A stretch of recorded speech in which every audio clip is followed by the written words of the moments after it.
அப்போ அந்த CBI enquiry முடிஞ்ச உடனே வெளியே வரும்போது நான் பின்னாடி தான் உக்காந்துட்டு இருந்தேன். எல்லாத்துக்கும் பதில் சொல்லணும்ல, நம்ம தலைவர் நிறைய பேச மாட்டார். அப்படி சிபிஐ என்கொயரியில் ஃப்ரெண்ட்ஸில் உக்காந்துட்டு வெளியே ஒரு 2000 பேர் நிற்கிறாங்க. எங்கேருந்து வந்தாங்கன்னு தெரியல, டெல்லியில் உட்காந்துட்டு இருக்காங்க.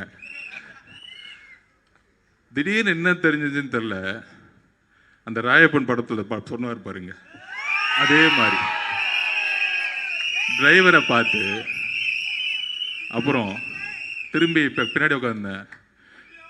ஒரு வார்த்தை சொன்னார். நான் சொன்னேன் சிபிஐ என்கொயரி போய் முடிச்சுட்டு லிஃப்டில் வரும்போது, அண்ணா எலெக்ஷன் கமிஷன் நோட்டிஃபிகேஷன் பண்ணிட்டாங்க, தேர்தல் ஏப்ரல் மாதம் 23 அப்படியே அமைதியாக கேட்டுக்கிட்டு இருந்தார்.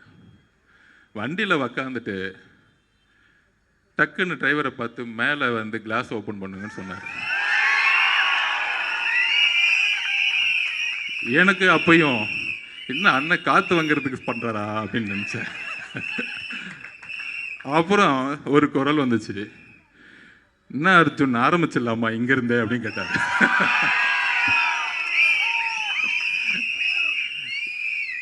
அப்போதான் புரிஞ்சேன், இந்த ஒரு வாரமா திமுக காதுருங்க ஒரு நெரேட்டிவ் செட் பண்ணாங்களே, CBI office CBI office CBI ஆபீஸ்ன்னு.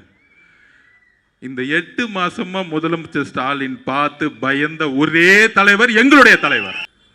சிபிஐல enquiry முடிஞ்ச உடனே பிரச்சாரத்தை அப்படி மேலே எந்திரிச்சார். டைவர்ட் ஆகிட்டேன்னு நினைக்கிறேன்.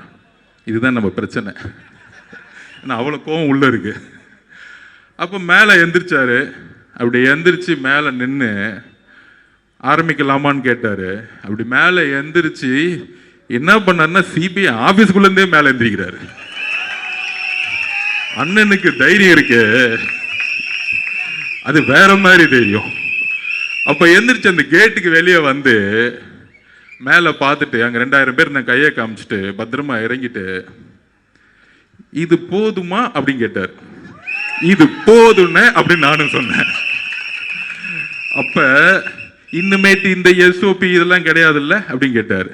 எங்க வேணா போலான்னு தேர்தல் கமிஷனோட ரூல்ஸ்ல எல்லா தலைவர்களும் எந்த ரோட்டுக்கு வேணா போல. நான் இன்னுமேட்டு ஒவ்வொரு நொடியும் நான் மக்கள் கிட்ட இருக்கணும், வேலையை ஆரம்பிக்கன்னு சொல்லிட்டார். கூடி சீக்கிரத்துல உண்மையான ஆலையை தமிழகம் முழுவதும் இருக்க நெடுஞ்சாலைகளை நீங்க பாப்பீங்க, மக்களுடைய கூட்டத்தை நீங்க பாப்பீங்க அவர்களுடைய வருகையை நோக்கி வரும் பொழுது.